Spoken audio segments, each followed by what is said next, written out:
AHAVA blessings and welcome to this video. We are experiencing part 2 of the Lord's Prayer in Aramaic. Now, it's not exactly an interpretation, or I won't be discussing all of the words in the prayer. I do that in my courses, but I do want to share with all of you in this beautiful community certain words that are very important that we can bring into our practice. I'm going to be looking at very important phrases of the Lord's Prayer in Aramaic so that we can really dive into the mystical teachings that we can make practical as we bring them into our life. And so in part 1, we looked at Avun. And in the second video, I want to talk about the Bishaya. And I know that the phrase Avun, the Bishaya goes together. We're going to look at the Bishaya today. And so if we translate the Bishaya, it's translated as in the heavens, right? So Avun is translated as Father, and the Bishaya in the heavens. So Father in the heavens, when Avun actually means a container that holds the Divine Mother and Father. And now let's look at the Bishaya. So the first thing that we have is the, right? The D sound, the dalet, and that just means of. It's a D with an apostrophe, and then it says the Bishaya. So let's look first at the word Shemaya. And in Shemaya, we have the word Shem, which means name. So it is true that Shemaya is translated as heavens, right? But it also can be translated as sound or vibration and even light. When we look at the word Shem, Shem actually means name. It means name, sound, or vibration. It actually can mean our own name, the Shem, right? And so we're talking about a name, a word, a sound. If we look at the word Shemaya, we also have the word Maya in there, which Maya means water, and is connected to creation. We know that the higher waters of creation are called the Shamayim, right? The Mayim. So we've got the Shema, the sound, the vibration, and the Mayim, which means water. So Shamayim are the heavenly waters of creation, as opposed to the Mayim, which are the lower waters of creation, which is what we do in this realm. And so we've got Shemaya, which can mean which contains the vibration, the name, the sound. And we can also look at the word Maya as a concept and an energy of creation.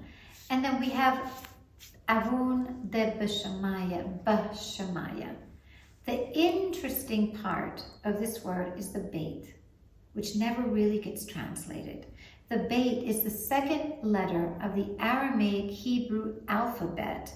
And also beit is the first word of the Bereshit, of the Genesis of the creation story. The first letter is beit. The first word is Bereshit, translated as in the beginning, or creation, creating infinitely, right? And so this beit is the letter that really gives us the mystical understanding. And let's go beyond that, not just the mystical understanding, the concealment of what is waiting to be revealed. We need to understand that in these mystical teachings, Alaha and all that exists, there's a component of revelation and concealment, revelation. So within the Bishaya, there is something that is wanting to be revealed to us because it is concealed. And it is all in the beit, right? So beit can be interpreted as within, right? When we use it in a word, it does mean in or within. But just the letter means a home, a dwelling space, right?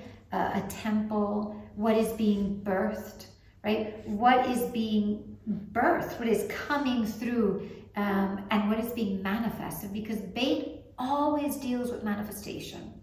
That's why the first letter of the creation story is beit, because it is the world that is manifested. So if we look at the beit and Bishaya, the Bishaya, it's actually saying, if we were to translate it, let's translate it literally. And then we're going to go even deeper into the concealment aspect. It would mean Avun, mother, father, the Bishaya of the heavens contained within, or the sound that comes from within, or within the infinite space, the sound and the light. That's already powerful, right? And so we can also translate it as Mother, Father, the aspect of divine presence of Allah that is birthed as the vibration, the sound, the light, and the heavens, right? So it's Awun the Bishmaya. So we're actually calling in the divine presence to be birthed in our reality. And that's what we're doing. This is what the Bishmaya means. It's not just in the heavens. It is a space that has been concealed, right? But when we say Awun the Bishmaya, we're asking Allah to be revealed in our life. We're calling upon the one who is revealed. We're asking for that revelation. And what is that revelation? That revelation is the light. That revelation is sound. That revelation is creation. So the power of creation is in that invocation because of the Maya, the word water.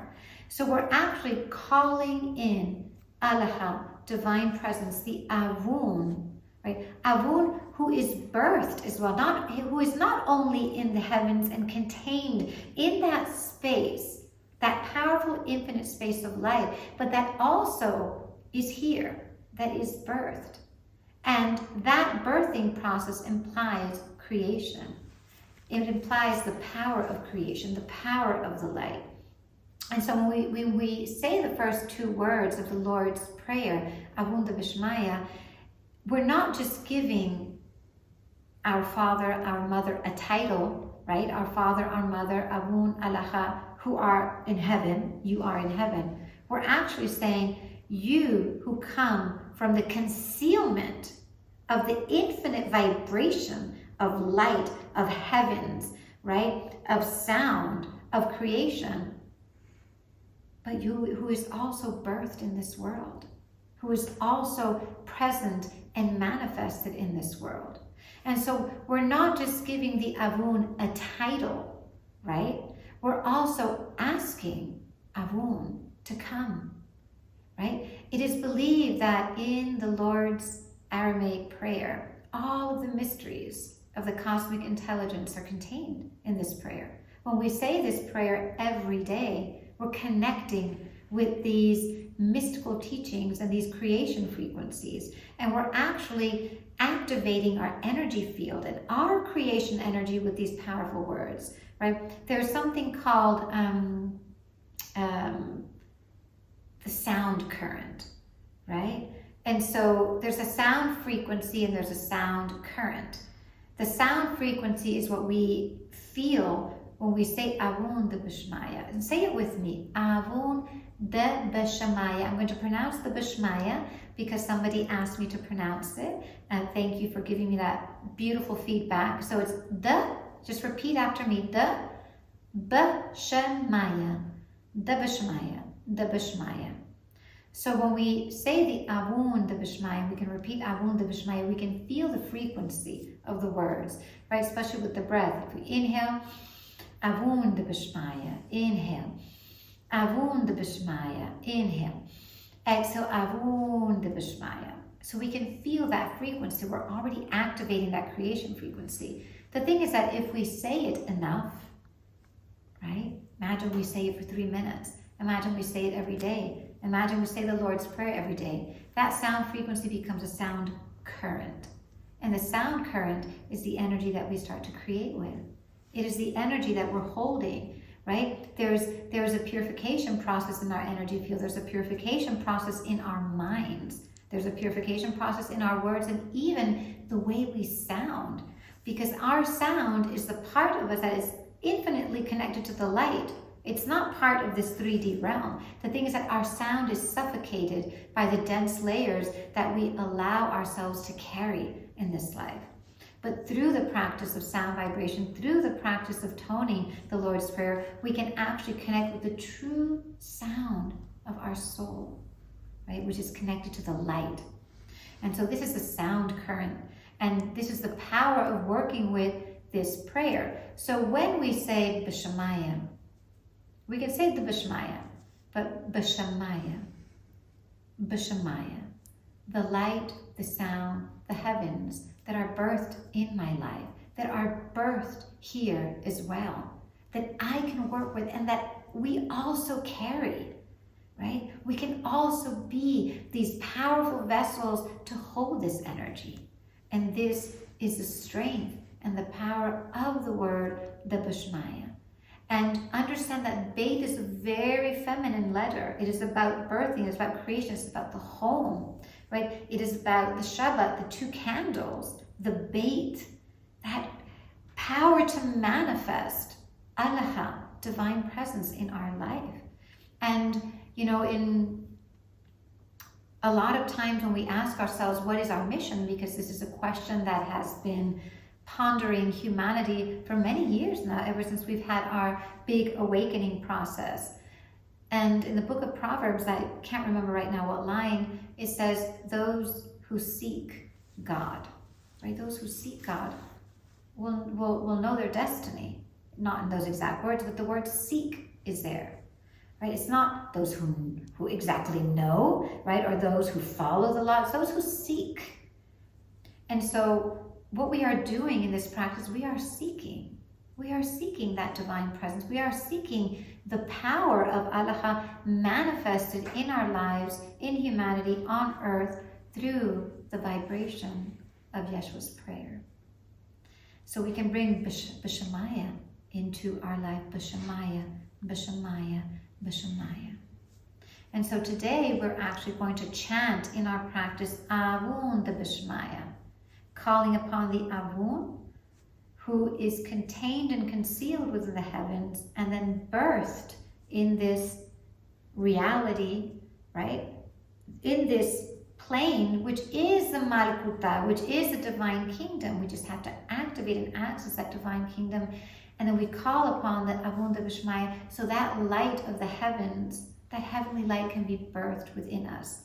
And so as we do our practice, let's ask for that light to be birthed within us, of course, and also that that light cleanse us, that we can be cleansed of our tikkun, of our past lives, of our karma, of our worry, of our fears, just cleansed, so that we can hold that light, generate with that light, and birth with that light. So we're going to chant Avun the Bishmaya.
this is something that we can bring into our practice. AHAVA Bishaya.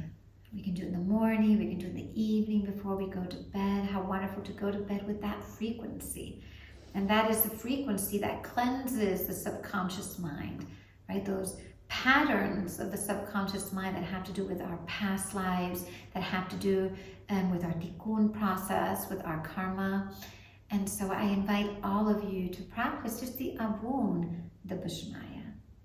And remember that we have called upon this presence, that we have not just given Allah a title, but we have called upon this presence to dwell within us as well. And there is an aspect of communion, of divine presence with us through the Beit. So I'm sending all of you so much love. If you have any questions, any reflections, I love to share you. Remember that everything is a co-creation, and we are actually co-creating together. I can feel your energy, like I said in the first video. So please, anything that you want to share, even how the chanting practice made you feel, I really enjoy reading you. I'm sending all of you so much love.